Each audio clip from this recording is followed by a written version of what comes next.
When I decided to start streaming again, I knew the one thing I needed to nail was audio.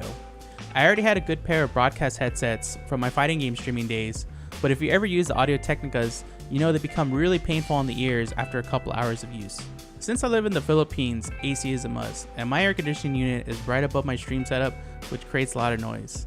So this video will be about the wisdom that I gained from trying to find the right microphone and hopes that it'll help you. When you're trying to find the right microphone, you need to consider 3 factors: your budget, your environment, and your use case. So first of all, if you don't have any budget at all, just use whatever microphone you can find. Use a microphone in your laptop, use a microphone in your gaming headset. Even most webcams have a microphone built into them. If you have a bit of a budget, there's a wide variety of USB-based microphones you can choose from, such as the Rode Podcaster or Blue Microphones line like the Snowball and the Yeti. If you have some money to throw around, there are mics that are commonly used by the top streamers.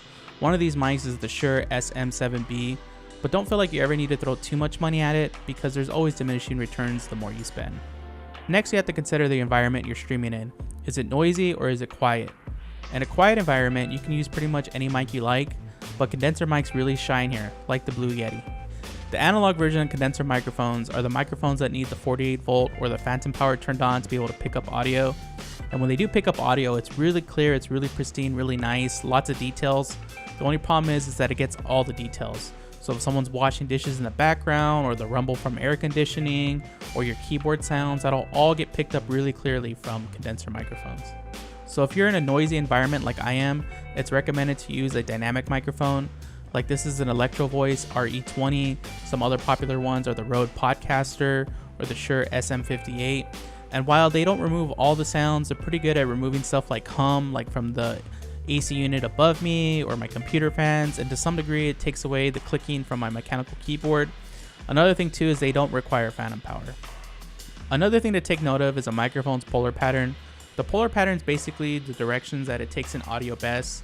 There's many different types. There's omnidirectional, bidirectional, but the one that's probably most useful for people is cardioid because it'll just project this narrow polar pattern that's good for just picking up your voice and not any other outside sounds. So there's actually more complexities between a condenser microphone and a dynamic microphone, but for simplicity's sake, if you're in a quiet, controlled environment, go with the condenser. If you're in a noisy environment, try to use a dynamic microphone. So the final consideration is what the use case is going to be for your microphone. While the microphones I've already mentioned can really be used for pretty much anything, there are some specialty mics that work in very specific situations.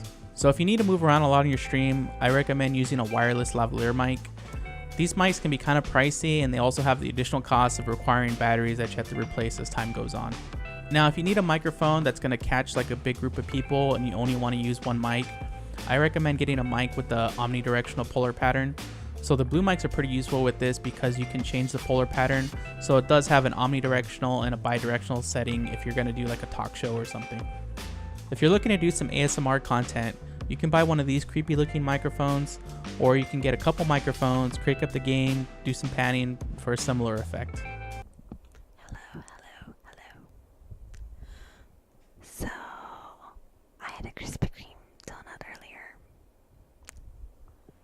and it was so damn good. This is me eating it.